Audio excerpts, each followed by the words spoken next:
Habari, karibu katika podcast yetu, podcast ya Chama cha Wakunga Tanzania, na leo tutazungumzia ugonjwa wa manjano kwa watoto wachanga. Na kwenye studio yetu siku ya leo siko mwenyewe, niko na mkunga kutoka tawi la Muhimbili, lakini pia niko na mama ambaye ame-experience au amepitia kumkea au kumtunza mtoto ambaye alipata changamoto ya ugonjwa wa manjano kwa mtoto mchanga. Karibuni sana studio. Karibu Daudi, karibu sana mama. Labda tuanze na Daudi. Labda uanze kwa kujitambulisha ili watu waweze kufahamu wewe ni nani. Asante sana Hilda. Jina langu naitwa Daudi Kanyamala. Mimi ni mkunga mtaalamu. Nafanya kazi hospitali ya taifa Muhimbili, na pia mimi ni katibu wa Chama cha Wakunga Tanzania tawi la Muhimbili. Nimefurahi sana leo kuwa katika kipindi hiki. Karibu sana. Katika hii podcast. Na zaidi niwapongeze Chama cha Wakunga Tanzania kwa kuandaa mada hii. Tunafahamu kwamba ni mada ambayo haizungumzwi sana, lakini kwa kweli inagusa maisha ya watoto wachanga walio wengi. Yes, kwa hiyo nirudie tena kwa kusema hongereni sana kwa kipindi. Asante sana. Karibu sana mama. Asante. Unaweza kutuambia majina yako labda? Okay, mimi naitwa Daines Paulo. Ni mama mjasiriamali mdogo, naishi Ubungo. Ni mama ambaye mtoto wangu alipata umanjano. Asante sana, karibuni nyote. Sasa tukianza, labda watu watakuwa wanajiuliza sana, huu ugonjwa wa manjano kwa watoto wachanga ni nini hasa? Labda tuanze na Daudi. Tunapozungumzia manjano kwa watoto wachanga, tunarudi nyuma kidogo. Katika hali ya kawaida, watoto wachanga wanapozaliwa huwa wanakuwa na rangi ya pinki. Na hii inaonyesha kwamba damu inayozunguka, yani damu inazunguka vizuri katika mwili wake. Ndio. Kwa ile rangi ya pinki maana yake ni damu ambayo imebeba oxygen ndio inayopita, na sisi tunatazama kwa kuangalia ile ngozi. Kwa ngozi ndio maana tunaona ni ya pinki. Lakini tukirudi katika swala la manjano kwa watoto wachanga, hapa kama jina lenyewe lilivyo manjano, ni hali ambayo mtoto anakuwa na rangi ya njano kwenye ngozi yake na kwenye macho. Kwa hiyo kwa lugha nyepesi ni hivyo. Sasa inasababishwa na nini? Ndio. Hali hii inasababishwa na kuongezeka kwa kiwango cha bilirubin kwenye damu ya mtoto. Sasa hapo naweza nikawa nimeongeza hiyo bilirubin. Hiyo itakuwa ni term nyingine. Sasa tunapozungumzia bilirubin, ndio tunarudi mpaka pale ambapo mwili unafanya kazi. Yaani mwili unafanya kazi vipi? Kuna kitu kinaitwa seli hai nyekundu za damu katika mwili wa binadamu. Sambamba na mtoto pia anazo hizi seli. Yes. Kwa hiyo hizi seli huwa zina muda maalum wa kuishi. Ndio. Kwa watoto wachanga huwa zinaishi takriban siku 70 mpaka siku 90. Yaani siku 70 kwa watoto wachanga ambao wamezaliwa kabla ya muda, premature. Okay. Na siku 90 kwa watoto ambao wamezaliwa kwa yani miezi 9. Yes. Kwa hiyo sasa itakapofika hizi siku, zile seli nyekundu zinaanza kuvunjwa na bandama, halafu inasafirishwa moja kwa moja kwenda kwenye ini. Sasa ini lenyewe linaanza kutengeneza kitu kinaitwa bilirubin. Na pia inaenda zaidi, inaanza pia kutoa aina fulani ya bilirubin, yani inagawanya hizi aina za bilirubin. Moja inakuwa wanasema ni direct, nyingine not direct. Sasa basi na hii bilirubin inatolewa katika njia mbili. Njia ya kwanza ni pale ambapo inatengenezwa, yani inapitia hatua, inaenda kuwa nyongo, inachanganywa na nyongo, na pia inapitia hatua zingine, inatoka katika njia ya inapita katika mfumo wa mmeng'enyo wa chakula na inatoka katika njia ya haja kubwa. Okay. Yes. Na sasa basi pale ambapo kwa namna moja ama nyingine kunakuwa kuna ongezeko la uzalishaji wa hii bilirubin, au kuna changamoto ambayo ya kimfumo ambayo inazuia hii bilirubin kutoka. Yes. Au inazuia hii bilirubin kutolewa katika njia hizo, basi kiwango chake huwa kinaongezeka katika damu. Kwa kiongezeka, mtoto anaonekana katika rangi hiyo ya manjano. Na hili tatizo la manjano ni kwa watoto tu? Hapana. Tatizo la manjano linaweza likawa si kwa watoto tu, hata kwa watu wazima pia inaweza likawapata. Inaweza likawapata. Kwa mfano tu watu ambao wana matatizo ya ini, yes, mara nyingi huwa wanaonekana wakiwa na hali hii ya manjano. Na hii bilirubin inapimwaje? Yaani utagunduaje kama una kiwango kikubwa cha bilirubin au una kiwango cha kati, una kiwango kidogo? Kuna njia, naweza nikasema kuna njia za kutazama ambayo tunasema ni observation. Unaweza kutazama, lakini kwa watoto wachanga kuna kitu kinaitwa Cramer's rule, nako unaangalia. Lakini pia kuna njia ya kipimo cha damu, wanaita total serum bilirubin. Sasa katika njia ya kutazama, naomba ifahamike kwamba mtoto anapoanza kuumwa manjano au anapoanza kupata hii changamoto ya manjano, huwa inaanzia kichwani kwenda miguuni. Sasa hapo tumeanza kwenye dalili sasa. Dalili kuonekana, zile zinazoonekana kwa macho. Kwa macho, yes. Kwa hiyo huwa inaanzia kichwani kwenda miguuni, na hii huwa tunasema kuna kitu kinaitwa cephalocaudal. Inatoka kichwani inaelekea miguuni. Yani ile hali inaanzia kichwani, itaonekana kirahisi, lakini kadri ambavyo kiwango kinaongezeka, basi inaendelea kuonekana kifuani, tumboni, miguuni, mpaka mwisho kabisa inaonekana katika vidole na mikono kadhalika. Hasa hii ni njia ya kutazama. Lakini kuna njia ambayo ni ya kipimo cha damu, ambayo tunasema una check total serum bilirubin level. Sasa na hapa kuna viwango. Katika hali ya kawaida, kwa kipimo ambacho tunakitumia ambacho kina unit yake ni milligram per deciliter, yenyewe katika hali ya kawaida kuanzia value au thamani tuseme 5 mpaka 7. Mara nyingi hii kitu inakuwa ni ya kawaida. Sawa. 5 mpaka 7 huwa inakuwa ni ya kawaida. Lakini baada ya hapo wengine wanasema mpaka 12. Kusema hii ni ya kawaida. Lakini kuanzia 12 kwenda mbele, maana yake tayari kunakuwa kuna ongezeko zaidi. Na pia baadaye inaenda mpaka 15. Unaweza kusema sasa hapa iko kwenye hali ya kati. Na pale inapozidi 20 na kuendelea mbele, basi tunasema hii iko katika kiwango cha juu zaidi. Kwa mtoto anaweza kawa anahitaji huduma ya dharura. Na hivyo viwango vyote ni kwa watoto wachanga pamoja na watu wazima, hizo ulizozitaja, au hizo ni kwa ajili ya watoto peke yake? Hii nilichokitaja ni kwa ajili ya watoto wachanga peke yao, ambao ndio tunaowazungumzia. Na watoto wachanga tunaowazungumzia hapa ni kuanzia umri gani mpaka umri gani, kwa faida ya wanaotuangalia na kutusikiliza? Watoto wachanga kama inavyofahamika ni watoto ambao umri wao ni tangu siku wanapozaliwa mpaka siku 28. Mpaka siku 28. Na hapo ndo penye changamoto kubwa. Hapa ndipo ambapo tunasema mtoto akipata manjano katika kipindi hiki, tunasema ni manjano kwa watoto wachanga. Sasa ugonjwa wa manjano kwa watoto wachanga. Na mama, tutarudi kwenye stori yako, lakini nadhani mtoto wako alikuwa ndani ya huu umri ambao mkunga ameusema, si ndio? Sasa turudi kwako Bwana Daudi. Ulivyokuwa unaongea, ulizungumza swala la observation na ukaongea vizuri kweli, ukasema kwamba kwenye observation au kwenye kuangalia tunaanza kuona mabadiliko ya rangi, mtoto anaanza kuwa njano kuanzia kichwani, si ndio? Dalili nyingine ni ipi hasa, au ni hiyo dalili moja tu ndio maana ukapewa huo ugonjwa wa manjano? Hapana, dalili sio moja. Ndio. Dalili zipo nyingi, lakini dalili zinaonekana kadri kiwango cha tuseme kiwango cha usirias kinavyoongezeka. Ndio. Au kiwango cha bilirubin kinavyoongezeka. Ndio. Yes. Katika hatua ya mwanzo kabisa, tutaona mtoto ana rangi ya njano hasa katika eneo lake la usoni na shingo. Ndio. Yes. Lakini anakuwa anafuatiwa na changamoto nyingine ambayo ni ya kuchoka. Yaani anakuwa analala muda mwingi. Analala muda mwingi, lakini ukimweka anyonya ananyonya. Hiyo ni hatua ya awali kabisa.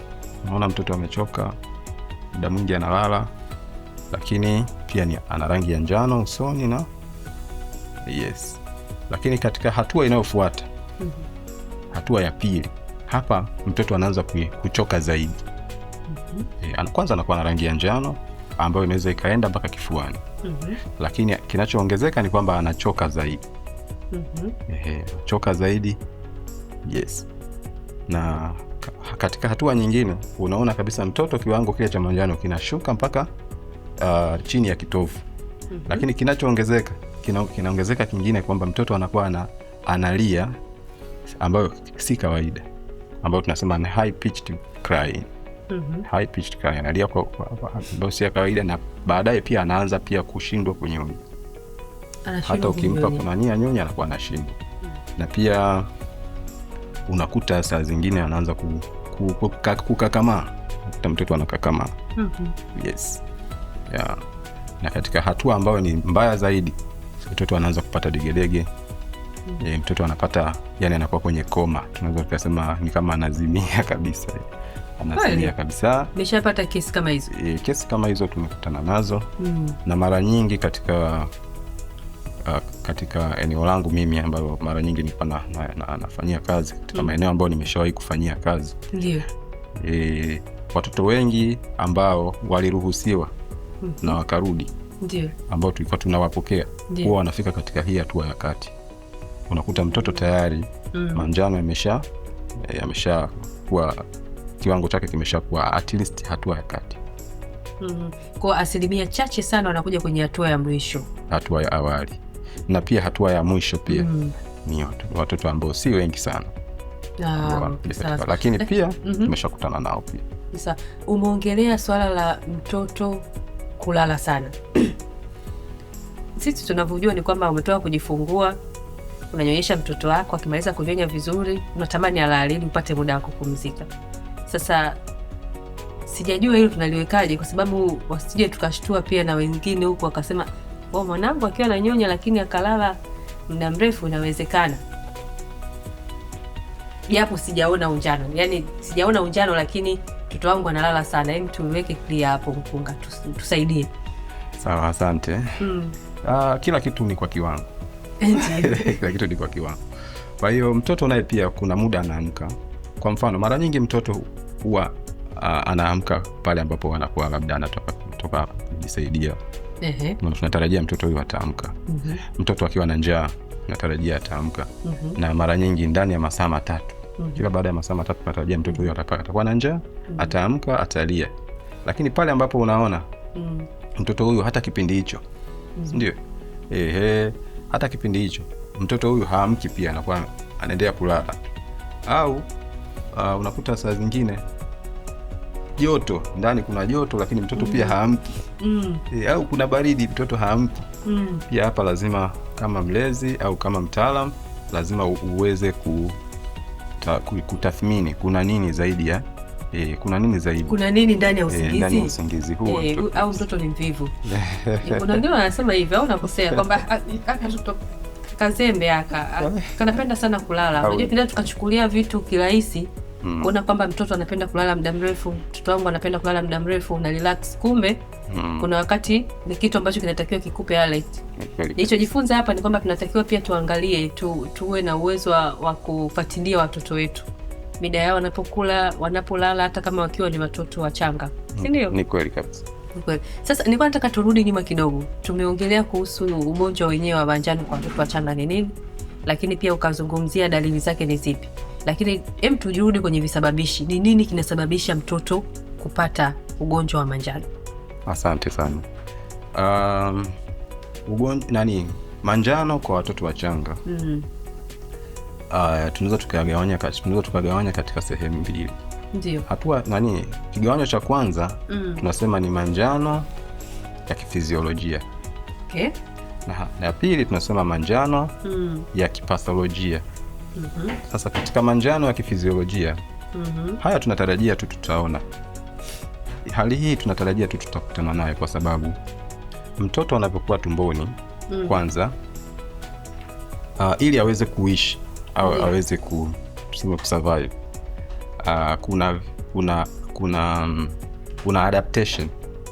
Yes, yani kuna vitu lazima viwe kwa wingi. Yes, kwa mfano ili mtoto aweze kupata oksijeni ya kutosha. Ndio. Katika anapokuwa tumboni, ambao tunasema ili awe na affinity kubwa na oksijeni. Ili oksijeni ikiwa kwa mama japo kidogo hawezi. Tunajifunza terminolojia, tupunguze terminolojia mtaalamu. Sawa, asante. Ili aweze kuwa na bondi kubwa na aweze kupata ile oksijeni ya mama hata ikiwa kidogo, huwa anakuwa na kiwango kikubwa sana cha seli hai nyekundu za damu. Sawa. Sasa basi atakapozaliwa mtoto anaanza kupumua katika njia ya kawaida ambayo mimi na wewe tunaitumia. Ndio. Kwa hapa sasa mwili unaanza kupunguza zile seli hai nyekundu za damu ili ziwe za kawaida. Kwa hiyo kinachotokea ni kwamba zile seli hai nyekundu za damu zinaanza kuvunjwa, zilizozidi zinaanza kuvunjwa.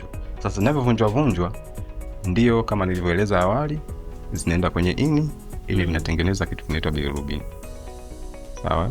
Na pia bilirubin ambayo tunasema ni direct inatoka, na ile ambayo si haiko direct inakuwepo. Ndio. Au kwa lugha nyingine tunasema ile unconjugated inaendelea kubaki, na hii ambayo ni not conjugated inatoka. Sawa, na inatoka katika njia hiyo ambayo nilishaieleza ya nyongo pia katika njia ya haja kubwa. Sasa basi kiwango kinavyokuwa kikubwa cha kuvunjwa kwa zile seli, maana yake vile kiwango cha bilirubin kinakuwa kikubwa. Okay. Na pia tukumbuke kwamba ini la mtoto huwa linakuwa halijakomaa vizuri. Kwa hiyo uwezo wa kutoa ile bilirubin yote unakuwa pia ni mdogo.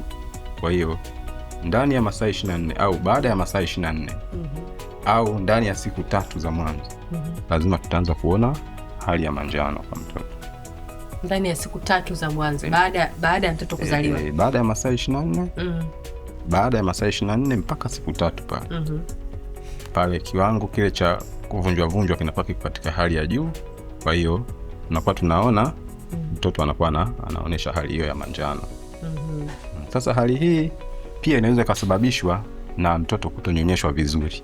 Mtoto kutokunyonya vizuri. Sawa. Mtoto kutokunyonya vizuri. Na hapa tunarudi pale kiwango cha bilirubin kinatoka kupitia njia ya nyongo haja kubwa. Sasa kwa mtoto mdogo kuna kitu huwa tunakiita, yani ile haja kubwa yake huwa tunaita mikonia. Sasa ikiwa mtoto hajanyonya, maana yake ile mikonia au ile haja kubwa yake inaendelea kubaki kwenye mfumo wa mmeng'enyo wa chakula. Ndio. Sasa inavyokuwa imebaki pale, asili ya tumbo lilivyo au mfumo ule ulivyo unaanza kusharabu kile kilichopo mule. Okay. Sasa itaanza kusharabu pia na ile bilirubin ambayo ipo kwenye ile ile haja kubwa ya mtoto. Ndio. Yaani kwenye mikonia. Inaporudi katika mfumo wa damu, maana yake inaenda kuongeza kiwango cha bilirubin kwenye damu. Kwa hiyo sasa mtoto asiponyonya vizuri pia huwa anapata kuna hatari pia kupata manjano.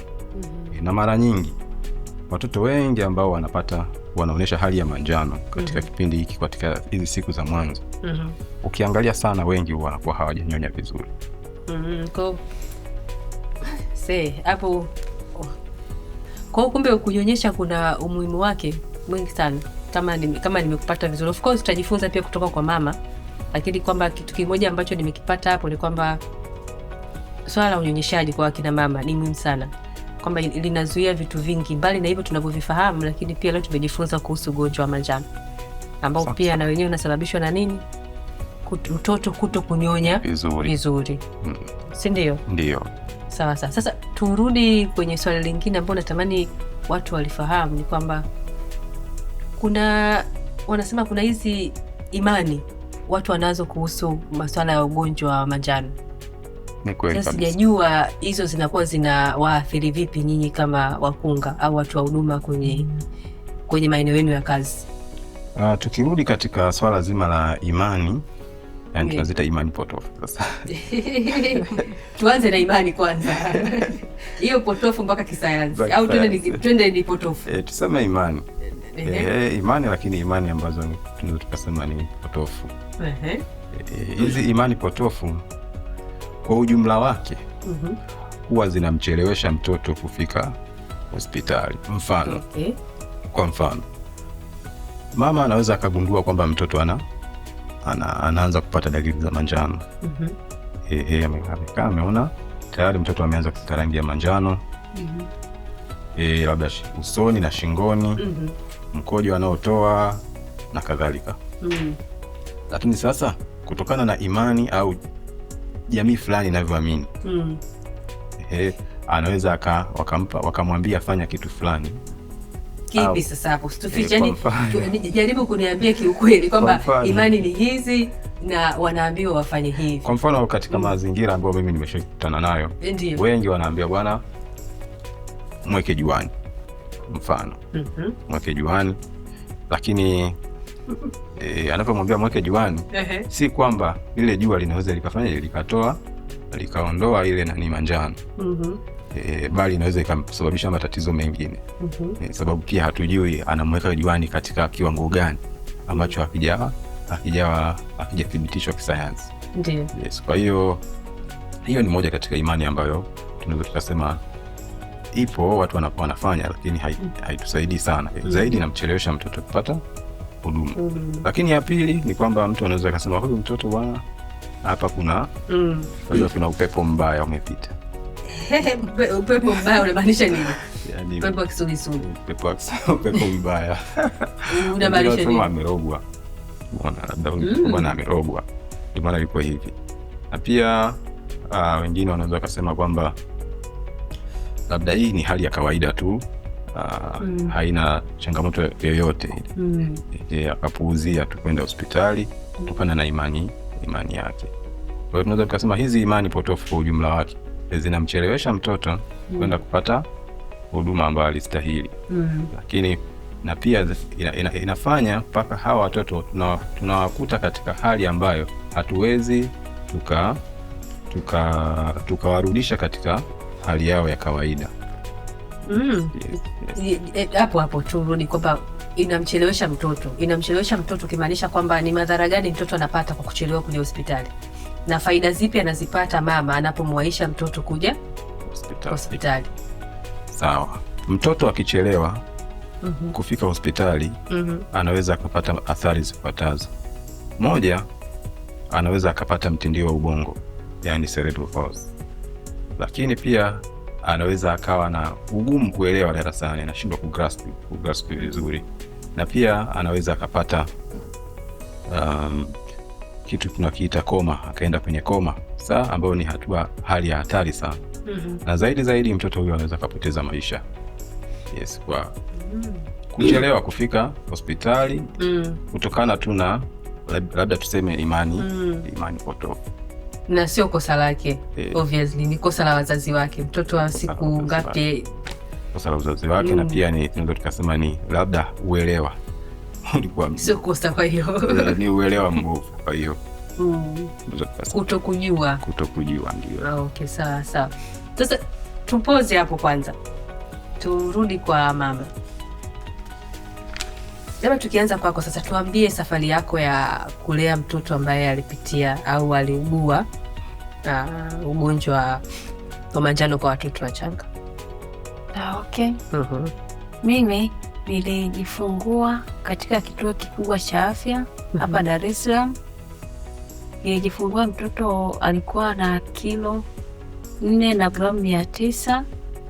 Tulikaa hospitali kwa muda wa siku 2 kwa sababu mimi pia nilikuwa na changamoto ya kiafya kwenye masuala ya uzazi.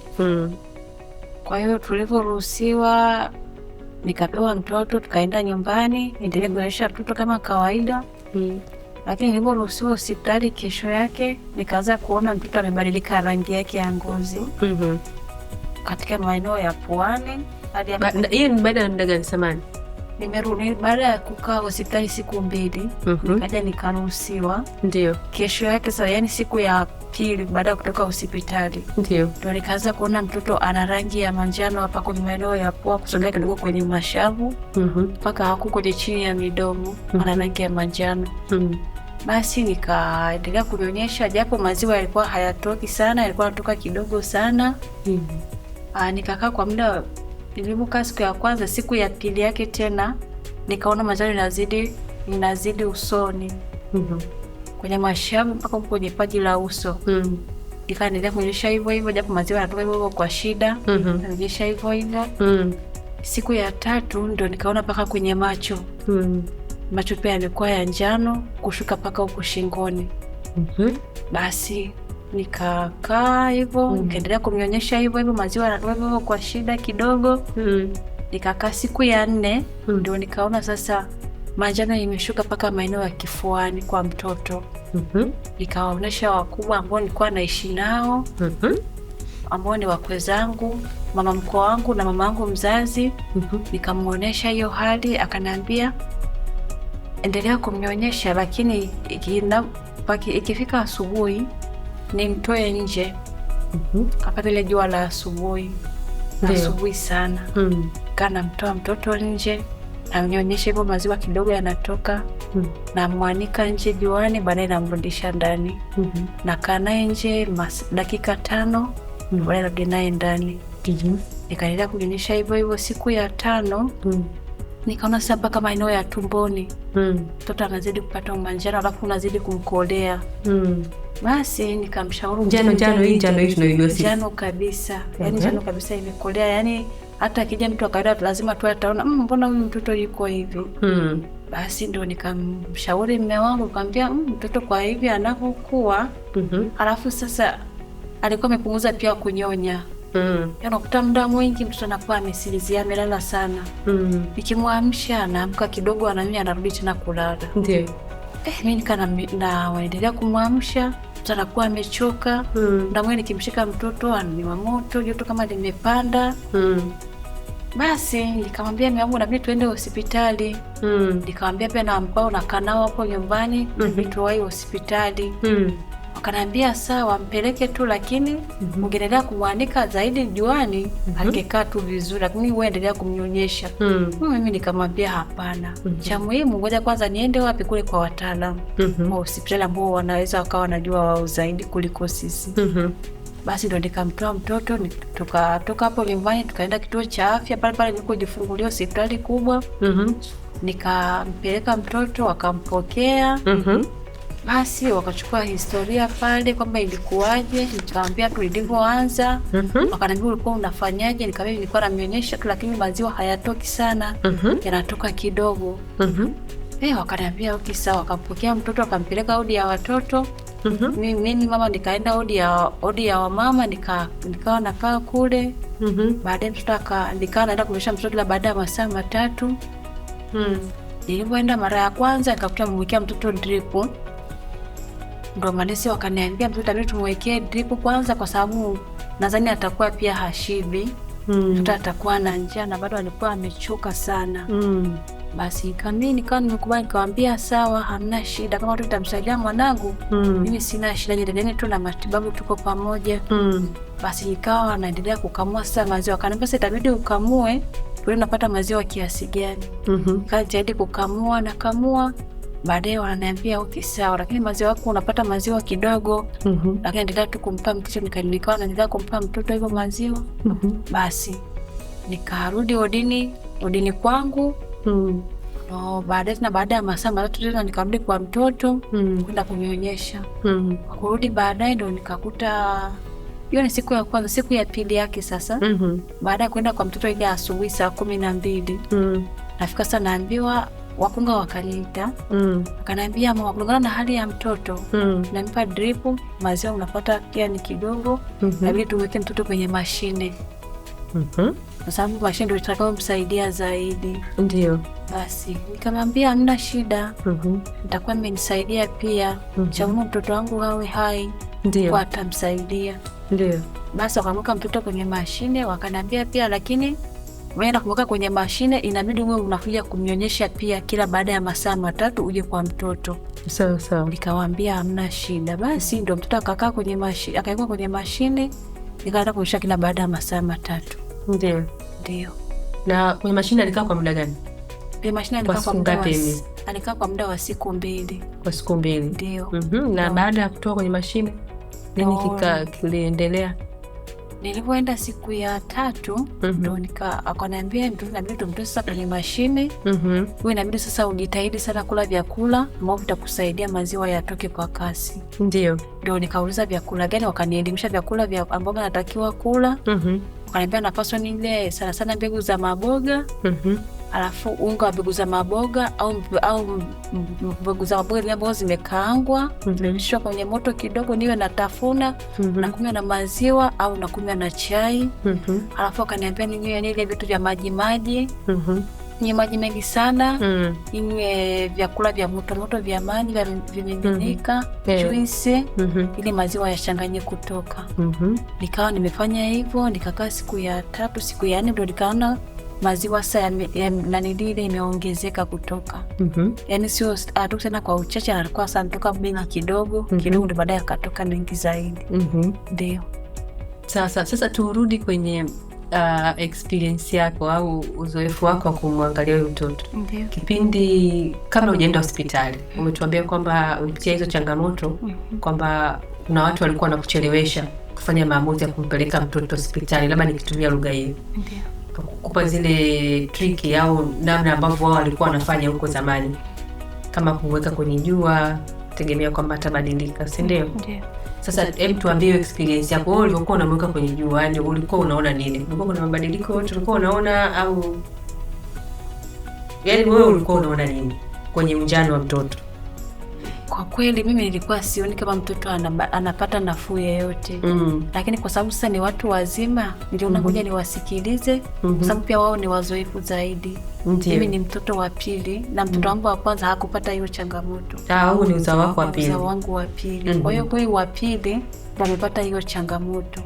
Kwa hiyo nikasema labda nisikilize wanachoniambia, inaweza ikamsaidia mtoto, lakini kwa kweli mimi nimeona haijamsaidia chochote. Pole sana.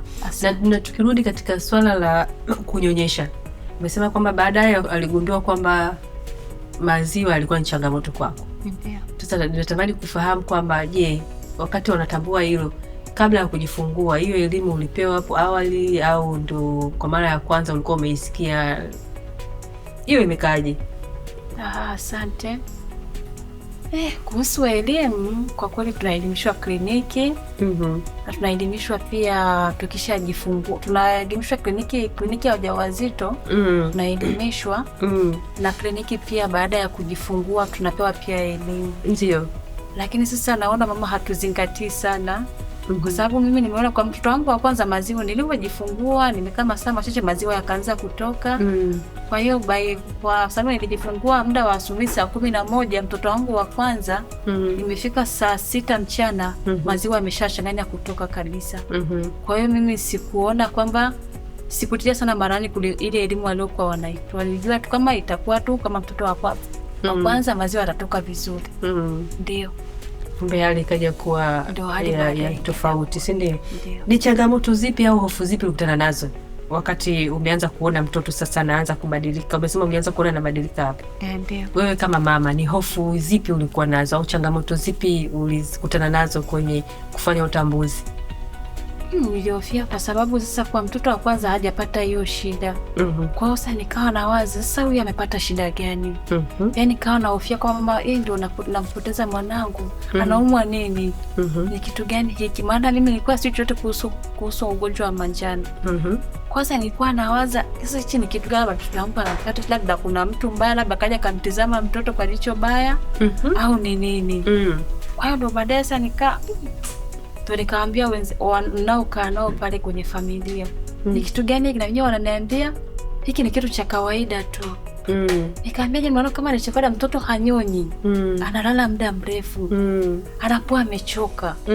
Sioni kama hiki ni kitu cha kawaida. Mbona mtoto wangu wa kwanza alikuwa hayuko hivi? Mbona alikuwa hachoki, alikuwa ananyonya muda wote? Japo ni mtoto wa kike, alafu ni wa kiume. Anasema mtoto wa kiume ananyonya sana. Mbona analala sana? Basi nikawa mimi nawaambia, mimi naona kwa kweli hiki kitu hakiko sawa. Basi ndio nikawa navumilia hivyo, lakini nilikuwa sipati usingizi. Nilikuwa nawaza kwa nini mwanangu anakuwa hivi? Ana shida gani? Wakati alivyozaliwa niliambiwa mtoto yuko sawa. Ndio nikaa nawaza labda kwa sababu nilipitia pia changamoto ya uzazi ile kujifungua.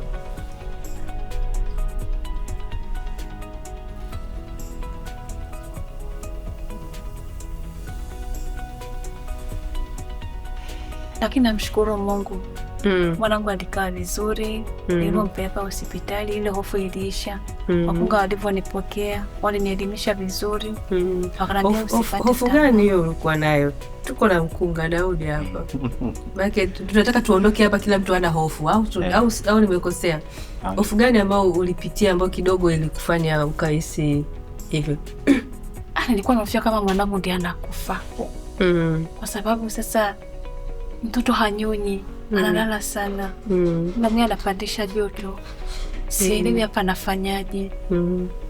Kwa nini nilihofia kama mwanangu atakuwa hayuko sawa. Ndio sio sawa na mtoto wa kwanza. Kwa nini yeye anakuwa hivi? Ndio hofu ambayo nilikuwa nayo sana. Na changamoto gani ulikutana nazo kwenye uzazi ambayo unahofia kwamba hizo ndio zilipelekea ili Daudi akuondoe wasiwasi? Changamoto, mtoto alikuwa mkubwa. Kwa hiyo ilibidi niongezewe njia kusudi mtoto atoke. Kwa sababu kulingana na yale maumivu, jinsi ya kukaa kunyonyesha mtoto, nilikuwa nahofia hata kukaa.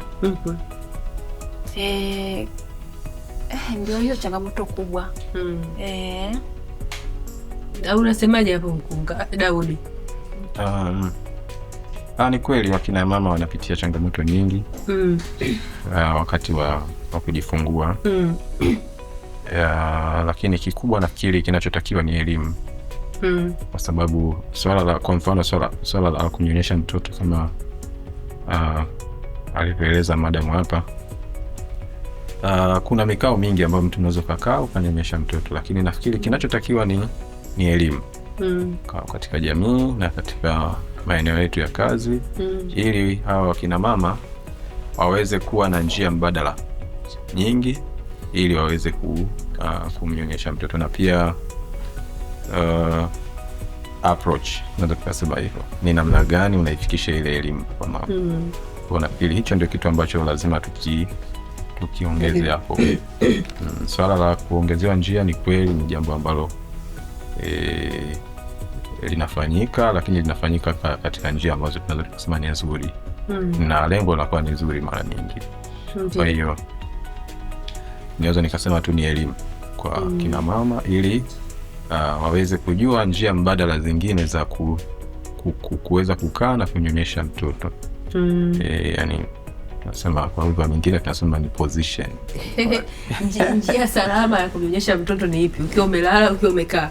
Kuna njia nyingi. Ipo njia ya kukaa, lakini kama njia ya kukaa inashindikana, ipo njia mtoto akiwa amelala. Pia anaweza kumnyonyesha mtoto. Na kuna ile njia nyingine unasaidiwa na mtu kushika kama mama hawezi kushika mwenyewe, au hiyo pia sio njia? Ni sehemu katika njia. Kinachotakiwa ni elimu. Mtu anafundishwa vipi, anashikaje. Kwa sababu hata kama ulivyotoka kusema, hata kama sio wewe mwenyewe unamnyonyesha, kuna njia ya kukamua. Umesema kwamba walikushauri na wakakuonyesha namna nzuri ya kukamua maziwa na akawa anapelekea mtoto, kama nimekusikia kwa historia yako. Nadhani pia tusichukulie kama ni changamoto, tusitafute sababu. Lakini pia siku hizi watu wengi wanasema hataki kunyonyesha wasiharibu maumbile yao. Sijajua wewe kama mama unalizungumziaje hilo? Kwa kweli mimi kama mama, kulingana nilivyofundishwa na mkunga, alifundisha kwamba yani kunyonyesha ni njia nzuri sana, kwa sababu kwanza mtoto anapata virutubisho vyote. Alafu inasaidia pia mtoto kutokuuma mara kwa mara. Kwa hiyo ina maana hata wewe kama mzazi utapunguza pia zile heka za kwenda hospitali mara kwa mara kwa sababu ya mtoto kuumwa. Kwa hiyo kunyonyesha ni njia nzuri sana kwa mama wengi, ila tu nadhani mama wengi hawana elimu kuhusu swala la kunyonyesha, kuhusu faida ya kunyonyesha mtoto tena kwa muda wa miezi 6 bila kumpa chochote, bila kumpa maji wala uji wala chochote kile. Kwa hiyo wasiogope. Au Daudi, hebu tuambie hapo. Wasiogope. Atubadiliki. Wanawake hambadiliki. Wanawake hambadiliki. Tupange. Ukimaliza kunyonyesha, umbile lako litarudi. Na pia kama ni kuzeeka utazeeka tu. Hatutaki kuzeeka, siku hizi tunarudisha miaka nyuma ndugu yangu. Kwa hiyo akina mama wanyonyeshe. Tunaweza tukasema kwamba wanyonyeshe kwa afya ya kizazi cha baadaye kinachokuja. Sawa. Na turudi kwako sasa mama. Kwa sasa hali ya mtoto ikoje? Na ana umri gani kwanza? Nashukuru kwa sasa hali ya mtoto iko vizuri, anaendelea vizuri. Sasa hivi ana mwaka mmoja, anatembea, namshukuru Mungu. Amina. Ana changamoto yote kwa kweli. Asante. Ndio. Hilo ni jambo la kumshukuru Mwenyezi Mungu. Kwa sababu Kunga ametutisha. Amesema ukichelewa, na mama anasema kwake manjano inaweza kufika kwenye hapa kwenye kitovu Ndio. Amesema kwenye tumbo, si ndio? Hiyo ni hatari. Daudi au? Yaani kweli hiyo ni hatari, na sisi tunasema hii ni hatua ya kati. Hatua ya kati, ukiwahi inaweza karudi. Lakini ukichelewa, kama nilivyozungumza awali, pamoja na yale yote ambayo tunasema haya ni madhara au ni athari ambazo mtoto anaweza akawa nazo, pia mtoto anaweza akawa na changamoto ya tunasema kwa lugha ya Kiingereza tunasema ni delayed milestone, delayed developmental milestone. Anachelewa kutembea. Kwa kama umri wake wa kutembea ukifika, anachelewa kutembea. Kama nilivyozungumza. Lakini sio wote, angalizo. Maana wengine huko asije akajua kama mtoto wangu akichelewa tu kutembea ana manjano. Hapana. Sababu ni nyingi, lakini inaweza ikawa ni sababu. Ila ugonjwa wa manjano unaweza ukapelekea. Inaweza ikawa ni sababu, kwa sababu unaathiri mfumo wa fahamu. Okay. Ikiwa kwa kiwango kikubwa unaathiri mfumo wa fahamu. Unapoathiri mfumo wa fahamu na kutembea, pia ni swala la mfumo wa fahamu. Ubongo unahusika, kila vitu vingi vinahusika hapo, ubongo, misuli, ambao mara nyingi manjano yakiwa kwa kiwango kikubwa yanaathiri. Sawa.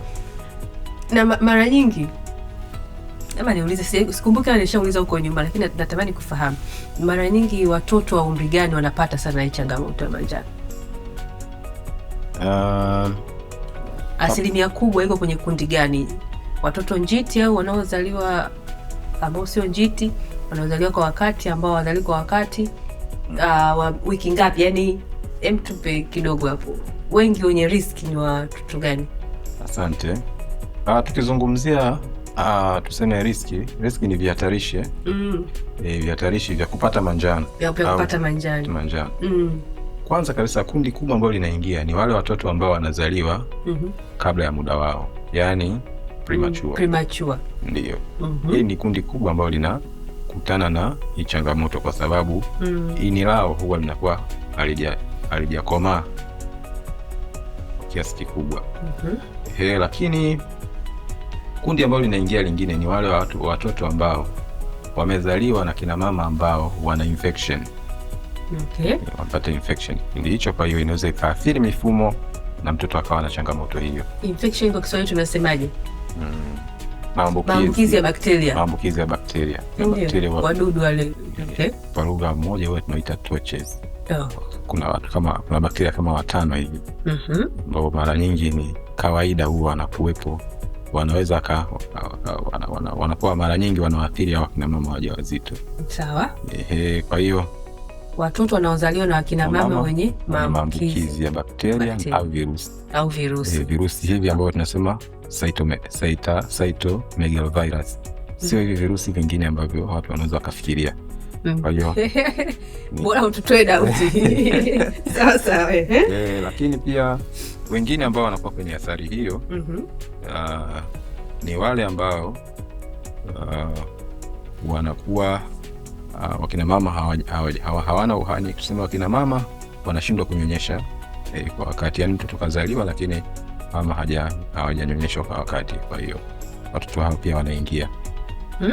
Lakini kwa takwimu sasa, watoto njiti wanaathirika, au sema takwimu zinaonyesha kwamba 80% ya watoto njiti wanapata manjano, na 60% ya watoto ambao wamezaliwa kwa wakina mama ambao yani tuseme watoto waliozaliwa miezi 9 wanapata manjano. Kwa hiyo 80% watoto njiti. Asilimia 80 watoto njiti. Asilimia 60 watoto ambao wamezaliwa tunaweza kama kwa lugha nyepesi miezi 9 na kuendelea. Sasa kwa ujumla sasa nini kifanyike? Asante. Nini kifanyike ni elimu kwanza kwa kina mama, sababu wakina mama ndio mlezi wa kwanza wa mtoto. Na kina baba. Na kina baba pia. Elimu kwanza kwa wazazi. Yaani tunazungumzia mama na baba. Ndio. Na elimu gani itolewe? Ni elimu ya utambuzi wa awali au ugunduzi wa awali wa manjano kwa mtoto. Ndio. Yes, kwa hiyo hilo moja, lakini nini kifanyika kwa watu wa huduma? Pia na wao ni utambuzi wa awali kabisa. Na hapa tunafanya ili yani mtu ukishatambua kwa mapema, maana yake unaweza ukazuia mtoto asiende katika hatua au katika ile hatua zinazofuata na kuwa katika dalili zile mbaya kabisa, na dalili ambazo tunaweza tukafikia tukashindwa kumrudisha katika hatua yake ya awali. Kwa hiyo kinachotakiwa kufanyika ni utambuzi wa awali, na pia nafikiri naweza nikatumia fursa hii kuwapongeza hawa wenzetu ambao wanajaribu kufanya innovation, yani kufanya ugunduzi wa njia mbalimbali za kuweza kutusaidia sisi watu wa huduma kuweza kugundua hii changamoto ya manjano kwa haraka au katika kipindi cha awali kabisa. Kipekee kabisa naweza washukuru Picteros ambao wamekuja na innovation mpya ambayo ambao wamekuja na innovation mpya ambayo ni sasa zaidi, ambayo ikifanyika ndani ya nchi yetu au katika maeneo yetu ya kazi inaweza ikasaidia sana kuweza kugundua manjano mwanzoni kabisa, na hii naamini itakuwa na matokeo makubwa sana kwa mtoto wa wachanga. Na kabla mama hajaruhusiwa na mtoto wake, basi tayari unakuwa unajua kwamba hichi kitu kinaweza kikatokea. Unaanza kumpa mama zile elimu za awali ambazo anatakiwa aende akaishi nazo, si ndio? Ndio. Sasa turudi kwako mama. Ameongelea kwa upande wa elimu kwa jamii, lakini narudi kwako pia kuuliza swali hilo, nini kifanyike? Mimi nachoshauri kwa wakunga ambao tunapohudhuria kliniki, naona waendelee sana kutoa elimu kwa wamama, wazee wakiwa wajawazito na hata kabla hawajaruhusiwa. Wangekuwa wanapita pia kwenye mawodi kutoa elimu kwa wamama, ndio itakaosaidia zaidi kusudi wamama wajue pia umuhimu wa kwanza wajue umuhimu wa kunyonyesha. Alafu pia wajue na faida zake, faida ya maziwa ya mama tu kwa mtoto. Ndio. Alafu pia wapate pia kujua kwa wale ambao watapata manjano, wajue kwamba yani inapokuwa katika kile kipindi cha mara ya kwanza ufanyeje. Muhimu sana wahi hospitali, usikae ukasubiri au ukasikiliza wale washauri wa pale nyumbani atakapokuambia mwanike mtoto juani. Hivyo yani hiyo ndio la muhimu zaidi, kama wapate elimu, yani elimu itolewe sana. Elimu itolewe na wakunga. Ndio. Au watu wa huduma ambao wanauelewa wana hiyo taaluma, si ndio? Ndio. Unawashauri gani kwa wakina mama wenzako? Kwa kina mama wenzangu, tujitahidi sana kuhudhuria kliniki. Hatusikilize zaidi sana yale masomo yanayotolewa na wakunga. Yatatusaidia. Ndio, hata pia kwa sababu sasa hivi kulingana na teknolojia au utandawazi kwa lugha nyingine, simu sasa hivi zipo. Basi yani wamama kuliko tuangalia vitu vingine ambavyo havina faida, tujaribu labda kuangalia vitu vya kwenye mitandao. Ndio, tuangalie haya magonjwa, tuingie kwenye Google haya magonjwa, ndio madhara yake kwa mtoto. Ndio inapokuwa kwa stage ya kwanza mpaka stage ya kwanza mpaka stage ile ya pili ya tatu, mpaka stage ziko mpaka 4 au ngapi, sina uelewa zaidi. Lakini vizuri pia tukigoogle vitu kama hivyo kwenye mitandao, tukajaribu sana kusoma. Itasaidia sana mama kujua hiyo issue, ili kusudi tusiendelee kuwapoteza watoto wengi hawana elimu. Ndio. Sawa, turudi kwako Daudi, na utufungie kwa nini ushauri wako kwa wakunga wenzako, wakunga wenzio? Asante. Labda kwa wakunga wenzangu, ambao labda wanaweza kuwa wanatusikiliza wanaangalia kipindi hiki. Nawashauri kwamba tufanye kazi kwa weledi. Naamini tumekaa darasani, tumejifunza vitu vingi, na kwa uchache au kwa ukubwa wake changamoto ya manjano tunaifahamu. Ndio. Kwa hiyo tutumie uwezo wetu kuweza kuwaelimisha hawa akina mama, tuhakikishe wanaelewa. Okay. Tuhakikishe mama akiwa katika mikono yangu basi anaelewa nini maana ya manjano na nini madhara ya manjano, na mwisho kabisa pate matokeo ambayo tunayatarajia. Ndio. Na hii hatuwezi kufika hapa bila sisi wenyewe kuamua kujitoa. Yeah.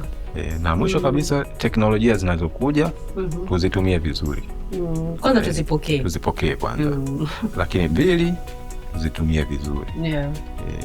Kama tunapata teknolojia kama hizi ambazo tayari zinafika ndani ya nchi yetu, ndani ya maeneo yetu ya kazi, basi tuzitumie vizuri ili tuweze kutoa huduma zetu kwa weledi. Ugunduzi wa awali, yani early detection, itasaidia sana kuweza kupata matokeo mazuri. Yatatusaidia pia hawa akina mama na watoto wao waweze kuwa na afya njema. Na unawaambiaje wale wakunga ambao sio wanachama wa chama cha wakunga Tanzania? Tama. Mimi kama kwanza mwanachama wa chama cha wakunga Tanzania, na pili kama katibu wa chama cha wakunga Tanzania, ndio naweza nikasema mkunga usikae peke yako. Usikae kinyonge. Usikae peke yako, usikae kinyonge. Tunatakiwa kuwa na sauti ya pamoja kabisa, ambayo tunaweza tukazungumza, tukazungumza tukasikika kabisa, na jamii ikajua tunafanya nini, na pia hata hawa wateja wetu pia wakajua tunafanya nini. Na of course naweza nikasema wakunga tupo wengi, japo tupo ambao ni wanachama, wanaweza wakawa wachache, sio wengi sana, lakini kwa ukubwa wake tuko wengi. Kwa hiyo hawa kina mama wanaweza wakawa wanatufikia kirahisi pale ambapo watakuwa wanajua kwamba sisi tunafanya nini, na pia wanaweza wakapata ushauri ambao unaweza ukawasaidia tukaondoa hii changamoto au tukaipunguza hii changamoto ya manjano, kwa sababu ipo, na japo haizungumziwi sana lakini ipo, na bila shaka kuna watoto ambao wanapata madhara. Sawa. Na pia kama alivyosema Daudi, tunapatikana kwenye social media zote. Tunapatikana Instagram, tunapatikana Facebook, tunapatikana LinkedIn kama chama cha wakunga Tanzania au Tanzania Midwife Association. Tunapatikana YouTube, kila sehemu sisi tupo kidijitali. Kwa hiyo tunatamani tuzidi kuongeza nguvu kwa wanachama wengine, na sio lazima uwe mwanachama wetu, sio lazima uwe mkunga tu. Kuna wanachama pia wakuwa tunasemaje, honorary members, au kuna ule wanachama mtu anatamani mimi kuungana na chama cha wakunga ili kuongeza nguvu. Kwa tuna join forces na watu. Ndio maana sisi hatufanyi kazi peke yetu, tunafanya kazi na wadau wetu wengi wa nchini Tanzania, lakini ambao wako nje ya Tanzania tuko nao pia. Kwa hiyo tunawakaribisha. Chama ni watu, tunahitaji wanachama, lakini pia tunahitaji na watu wengine ambao wanaona kabisa kwamba wanatamani kuongeza nguvu na sisi kwenye kuhakikisha kwamba tunatokomeza vifo vitokanavyo na uzazi kwa wakina mama pamoja na watoto wachanga. Mimi naomba nichukue nafasi hii kuwashukuru sana. Kwanza naomba niwashukuru kwa muda wenu. Asante sana mama kwa kuja, na asante sana kwa kushare au kuelezea ulioyapitia kwa mtoto wako ili wengine waweze kujifunza. Lakini pia asante sana Daudi, umesimama vizuri kama mkunga, umejaribu kuonyesha nafasi yetu ni ipi, lakini sio kama mkunga tu, umeeleza na taaluma nyingine, vitu vingine ambavyo watu wangetamani kuvijua, kwamba huu ugonjwa wa manjano ni nini, dalili zake ni zipi, namna gani nzuri ya kujikinga. Tumeongelea masuala ya unyonyeshaji, tukaona kwamba ni njia rahisi sana ya kuzuia mtoto asipate manjano. Nadhani kwa ufupi ni haya ambayo tumezungumza, lakini ole leo naomba niwaambie asante sana, lakini labda tuwaambie wanaotusikiliza na kutuangalia, homa ya manjano kwa watoto wachanga ipo, na ukiwahi kwenda hospitali inatibika. Hatuwezi kufikia kule aliposema mtaalamu Mkunga Daudi kwamba mtu anapata matatizo mengine makubwa, na kitu ambacho sisi wakunga hatupendi kabisa kukiona. Kwa hiyo tunatamani kwamba pale ambapo unaona hizo dalili za mwanzo za kuona kwa macho, basi unaenda kituo cha afya kwa ajili ya kupata huduma. Lakini pia tumeshauriwa na Mkunga Daudi kwamba tutumie hizi innovations au bunifu zinazokuja kutoka kwa watu mbalimbali. Aidha iwe ni ndani sisi kama vijana tunazitengeneza, lakini labda natoka nchi jirani, tutumie hizi bunifu mbalimbali ili kuweza kutatua hii changamoto ya homa ya manjano kwa vijana. Napenda kuwashukuru wadau wetu wakubwa ambao wametuwezesha kufanikisha au kufanya kipindi hiki cha leo, ambao ni Pictorials. Tunashukuru sana sana sana, na tutaendelea kufanya nao kazi pamoja ili kuhakikisha kwamba kila mtoto ambaye atapata ugonjwa wa manjano kwanza anagundulika mapema, na akishagundulika mapema basi anapata ile huduma ambayo anapaswa kuipata kutoka kwa mkunga mbobezi. Asante, niwashukuru sana. Kwaherini, tukutane siku nyingine.